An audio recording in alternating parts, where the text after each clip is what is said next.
top of the top. So Top of the guys, top. become PCA. Maggie, of course, is a part of that mission. So yeah, joining with her. Next up, we got Corrie. Maggie, thank you.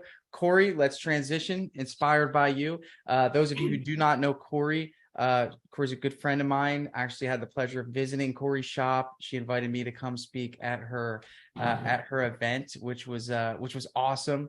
Corrie is really a wonderful leader of culture, building culture. She has an incredible story. I'm not sure how much she's going to touch on it today, but it's a great story of getting started, and what she's built is amazing with Inspired by You. So Corrie, I'm going to let you take the floor. Thank you so much for being here. Guys, tune in and get your notepads ready. You're definitely going to take some takeaways from this. Go ahead, Corrie. Well, thanks so much, Tanner. And I mean, I've been watching a little bit throughout the day. We're actually on our family vacation. So if you hear my family's out there like making monkey noises and stuff, and they're like, "Can we come in behind you?" And like they're just really excited that I'm here right now. But I would do anything for you, Tanner. Oh, thank you. I mean, I got to see a little bit of Austin's, and his story is awesome, and he's just sharp as a tack. And then you, like, your passion just oozes, and I love listening to you and learning from you. I think that you could have had the whole day one on your own, and I would have just been enthralled in it all day. And then you strategically placed me right after Maggie, because Maggie is so, like, she's one of wisdom. She's somebody that I've always looked up to with the numbers and everything like that. And people are looking at her probably like I do. And I'm just like, I could never do what she does. And I don't know numbers like she does. And so you strategically placed me here to give you hope, because people look at me and they're like, if she can do it, I can do it. That's right. That's right. Everyone was placed strategically. Trust me. So that's what I'm here for. I'll give you a ton of hope. And I told Maggie before she went on, I was like, just take your time. Don't stress that you have to stick in your timeline, because I'm going to be short and sweet. She got to talk numbers. I get to talk people, and I love people. So let's do it. All right. So we'll do it. I'm going to share my screen and we'll go ahead and get started here. Let me just do this, and from the beginning here. Okay. All right. We are just talking about creating a culture for growth. And I could have named this a bunch of different things, like creating a culture of growth, creating a culture of excellence, creating just an environment where people love going to work and thriving. And so creating a culture for growth, that's what we're going to be talking about today. And I'm going to go through a couple of things. I'll tell you a little bit about my business, Inspired by You. We'll give you a background. We'll define culture. We'll do a little assessment of where you're currently at. We'll talk about some next steps that you can do moving forward, some action steps, and then some key takeaways. So let's do it. These are some of my teammates. This is Sean and Jen in there.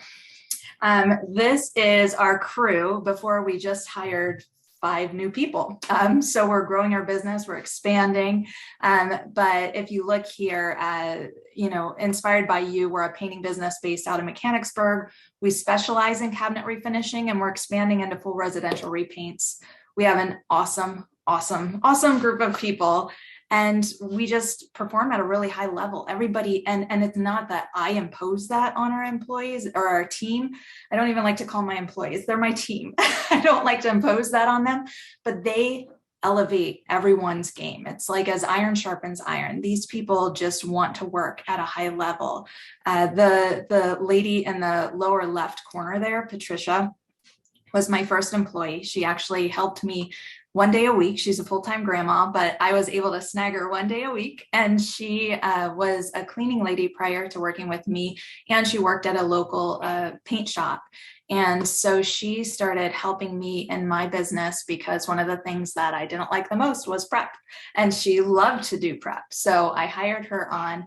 And really, she's the heart of our culture. She is such an incredible woman of wisdom, and she just exudes joy. And when I hired her, it was just like that feeling of, okay, this is what I want to build our culture around. Like these are the type of people that we want to attract to us. And so I truly attribute everything that we have with our culture and who we are as a team to her, because she's an incredible lady. Background, I started Inspired by You out of my garage in 2015. I was actually at the lowest point in my life. I just felt really, life hit, and I was lacking passion and purpose and just looking for something new. And I went out to visit my sister, Megan, in Oklahoma. And at the time, she was pregnant with our first baby. And so the whole time I was there, I was helping her get her nursery ready. So I was painting murals and furniture and wall decor and all this stuff. So by the time I left Oklahoma, her nursery looked beautiful and ready for the baby. And she said, "You have a gift. You need to go into business." And I was like, it was the first time I felt full in a long time. And so I just said, I'm feeling the same way. And the day I got home, no lie, the day I got home from Oklahoma, I got a call from one of my mom's friends. And she said, "Hey, Corrie, I know you've always loved to paint. Would you consider painting my kitchen cabinets?" And that was the birth of Inspired by You. So it was pretty awesome the way that doors just kept opening and I just kept walking through them. And, like I said, I started the business out of my garage. I had 3 small kids at the time. They were close to 1, 3, and 4 around that time. And, it was just a way that I was able to be with my kids during the day, and I would stay up all night and work and get all the jobs done. And then it was just a great way. But then I started taking over the house and as our business grew. So in 2020, we moved into a shop and we grew and we expanded. And now with the new hirees, we are up to 17 employees. They're all part-time. And wouldn't you know it, I have a crew of, the majority of them are moms, and they each work probably 2 to 3 days a week, most of them, some of them just 1 day a week.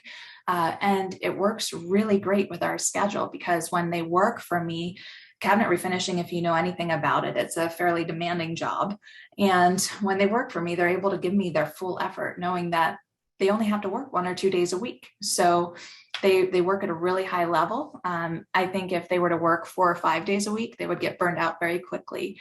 And it does take a toll. So that's kind of where we've come from. We've recently, in May, we partnered with Olive, which is based in Minnesota, and they're helping us grow and scale with their processes and systems for residential repaint. So we are doing interior and exterior painting. We're going to hire some people to do that in-house. We're also going to be utilizing subcontractors. So we're just looking forward to growing and scaling and maintaining the culture. Defining culture. This is my brother-in-law, Sean. He's our shop crew production manager, and he's just awesome. But business culture is a set of values, behaviors, norms, expectations, and goals that apply to a workplace and influence its management functions and environment. So basically, your culture is who you are and what you do and how you behave and just how you operate on a daily basis. I want you to take a current assessment of where you're at in your business. And we're going to ask ourselves 3 questions. 1, if you could have the perfect culture in your business, what would it look like?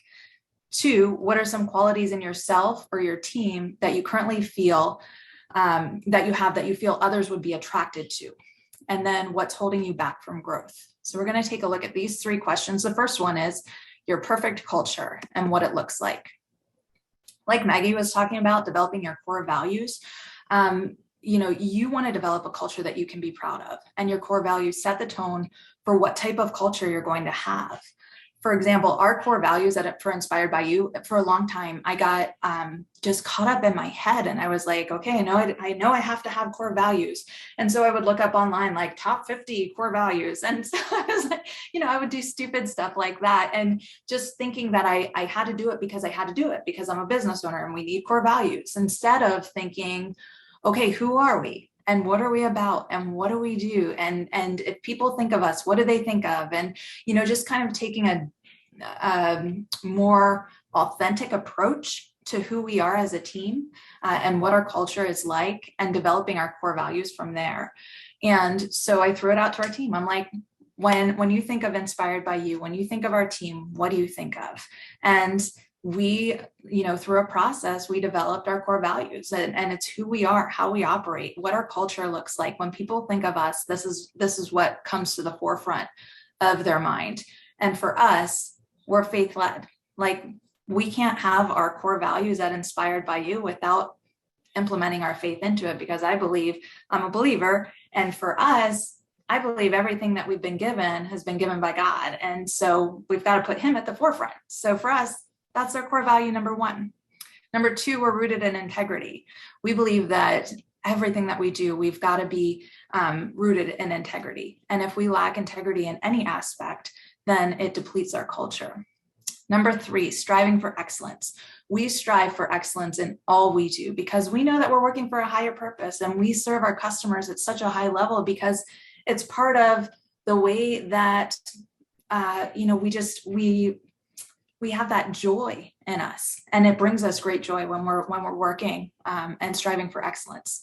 And we're growth minded. We don't have an ego with things. If one of my teammates comes to me and they say, "Hey, this isn't working really well, but have you thought about this? Or is there a way that we could implement this into our processes?" And, like, I'm constantly working to add value to our employees and make sure that they're heard. And we're just constantly looking for new ways to get more efficient and more effective. Those are the things that we're constantly working towards. And then we're solution seeking. As business owners, there's always a problem to be solved. And so we're constantly seeking solutions. We're not making excuses. We're not saying, why it can't be done. Can't is a bad word in our shop. We eliminate every excuse. We say, how can we get it done? And so we're constantly seeking solutions. So those are some of our core values. I would really encourage you to take a deeper look into what type of culture you have, what makes you unique, what makes you who you are, and what's going to attract people to you, and develop your core values. What does it look like? What does the culture of excellence look like? A culture of excellence means your employees feel valued, they feel appreciated, they feel heard. Two of my employees, Jen actually is one of them, she's in the upper left hand corner there, actually came into my shop after their job crying and said, "I just can't take it anymore. I don't know if you're hiring, but if you are, would you consider bringing me on? I can't work another day at my job, and I would love to come and work for you." And she's amazing now. She's our project coordinator, and she works at such a high level. She keeps everybody on task. She always has a smile on her face. She loves what she does. And you could just tell, like, she feels appreciated. She feels valued. She feels heard. Her first week in business, she comes in and she's like, it would really help if we had whiteboards on each of our door racks, and then we could put the process on and check off what we do so that we know exactly where we are. The next day she walked in, we had whiteboards on all of the things. She was like, "Oh my gosh." She was like, you like my idea? And I was like, "Of course, I think it's a brilliant idea." But just, hearing them and then following it by action, I think that speaks volumes. The team is empowered. They feel like they have ownership in the culture.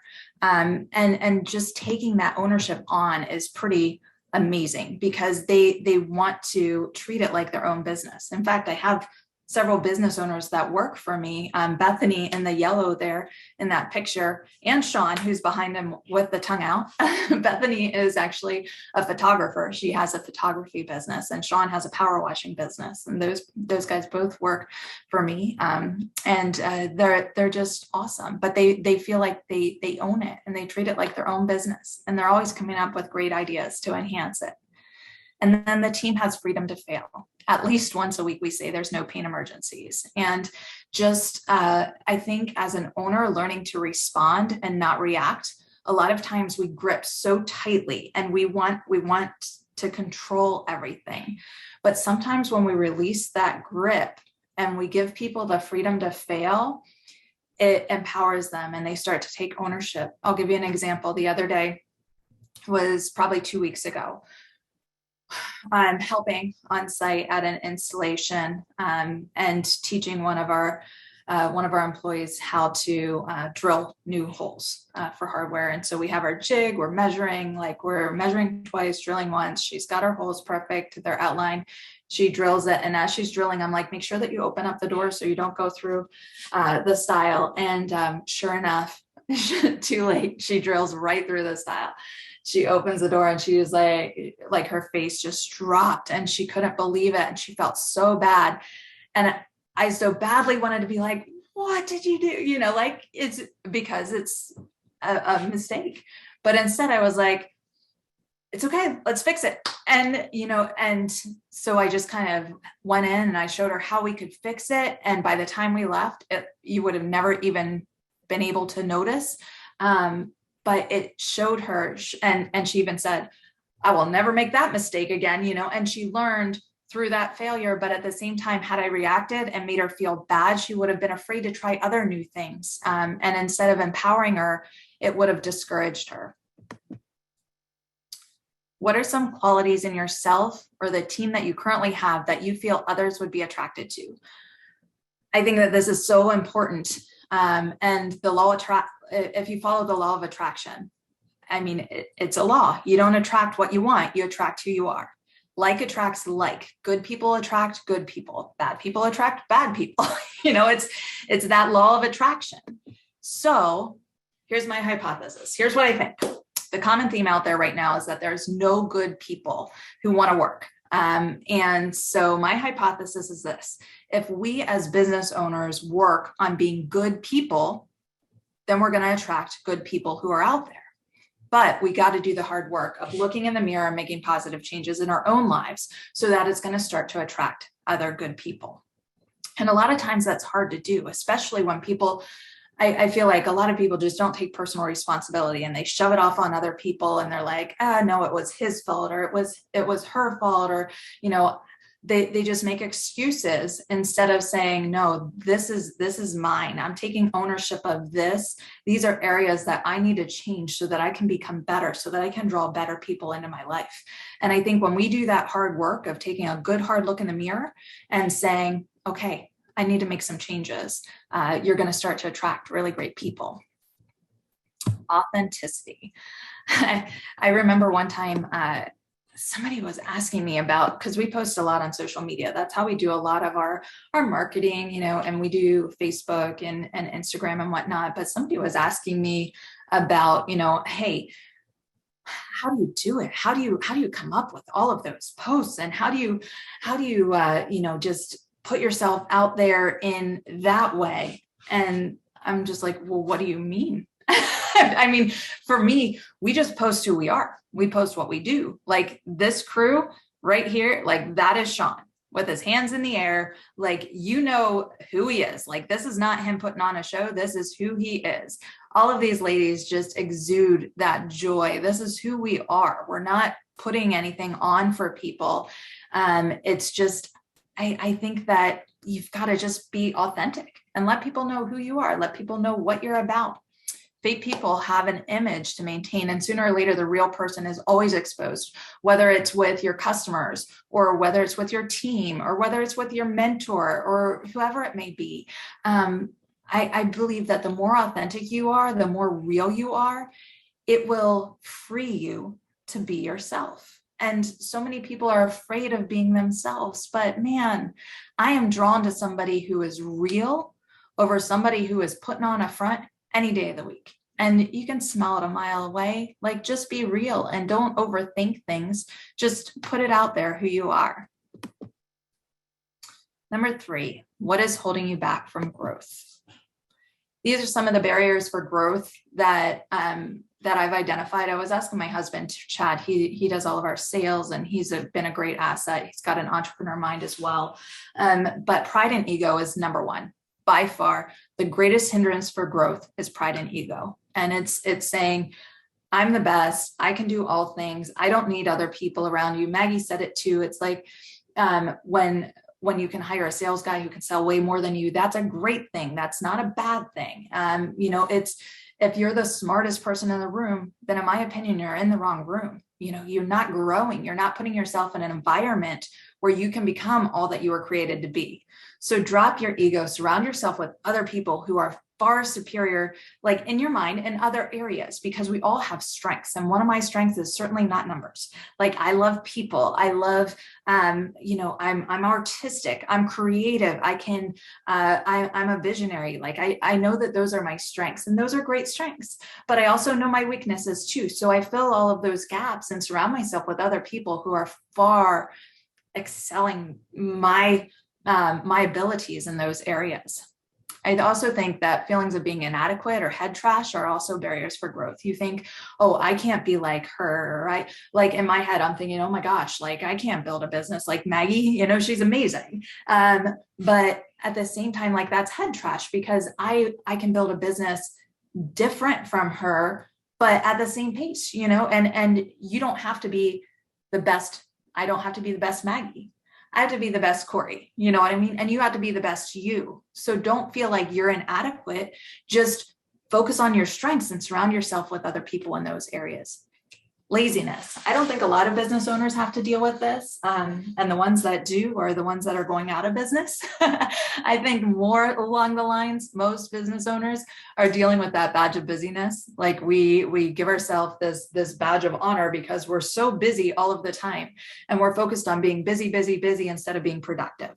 And there's a major difference there too. You want to make sure that you're focused on being productive and you're spending your time on those things that are going to add value to people and bring you great joy, and just like following everything that's been said in the past session, just about making sure that you know your goals and you know what you want, and then just going after it in that way. Don't just work. There's a much better way of doing things. Your association. You are who you associate with. And if you've got friends that are holding you down, or who are adding to that head trash, or who are not uplifting, who are not encouraging and empowering, if your association is not people who are helping you grow and learn, that's something within your power to change. Like you can change your association. And also that kind of goes along the same lines of lack of mentorship. I always wanted to find somebody who's in life where I want to be, and I just kind of grab onto their coattails and I don't let go. And I never take their time for granted. I'm always, just seeking and open to learning. And my mentors are like so many. I've got so many mentors now because there's so many people who I glean wisdom from. And just, again, it comes to the association, surrounding yourself with people who can add value to your life and help you grow. So here is something that can happen. This is a slide that I added this morning because Jen just sent this to our group. When business owners release the reins and we give a sense of ownership to our team, the team will enhance the culture even when you're not around. Like I said, I'm on vacation. I'm here in Ocean City, New Jersey today. And this morning we get a team text from Jen. She said, "Good morning, team. As we get closer to next week, the better weather pool day is looking like Wednesday, 7/5. Come join us for fun in the sun." She's planning a whole get together with our entire team. She didn't ask. She was just like, let's get together. Let's have some fun together. Let's fellowship outside of work with all of our families, and let's go have a good time. And she's amazing. But this is the one who had come to my shop in tears, asking to join our team. And so when you empower your team and you help them to create an environment where they love being a part of it and they love the people that they work with, and like I said, like attracts like, and good people attract good people, it just continues to expand. Next steps. Define what's holding you back from the culture of excellence. So I believe that everybody's seeking a culture of excellence. Everybody wants to be a part of a culture of excellence because, to be honest, it is incredibly fun to be a part of a culture of excellence. When you look at our team, like that's who we are. And I love going to work. I love being surrounded by these people. These people are, if we need anything, we've got each other's backs. Like if somebody has a prayer concern, we pray for each other. Like we are tight as a team. And I believe that that's why, like that one picture where our team is carrying me, I posted it online in our social, just talking about our team, whatever. And then the next day I posted an ad that we're hiring. And I've always been afraid to grow our business because I didn't want to lose our culture. And what happened was the 5 people that we just hired, they are more of the same. Like, we're enhancing our culture with more great people. And to be honest, I was astounded and my mind was blown that like the people that we're attracting are my daughter's best friend's mom. I coach her in volleyball. She sees who I am as a person. She loves what I pour into her kid, and she's a nurse, and the nursing stresses her out, but she's so incredibly attention to detail. Her dad was a painter. She's like so interested in getting into this, just to be around the association. We've got my son's best friend's mom. She's a mom of 6. Her dad was a handyman and she's grown up with that. And her youngest son is going into school in the fall and she's looking for an occupation, and so like, these are the type of people that we're drawing in. Like, we're drawing in more of the same, more just great people with great hearts who want to serve at a high level. It's pretty awesome. But define what's holding you back from that culture. What's holding you back? And then eliminate any excuse to make any necessary changes. My job, excuses, and I can hear them. If I ever make an excuse, I'm like, oh, I'm sorry, that's an excuse. Like, I know it, I can hear it. It's like fingers on a chalkboard to me. We eliminate excuses. Like, I want to be an excuse eliminator. I want to give nobody any reason why you can't do it. Like I said, I will be the hope person here. Like, I will give you hope. If I can do it, you can do it. And you can do the same thing. Just eliminate all excuses from your vocabulary. And then find somebody to hold you accountable to those changes. I think accountability, there's so much power in accountability. And when people are working together, you can accomplish so much more. Key takeaways: your core values are going to set the tone for your business culture.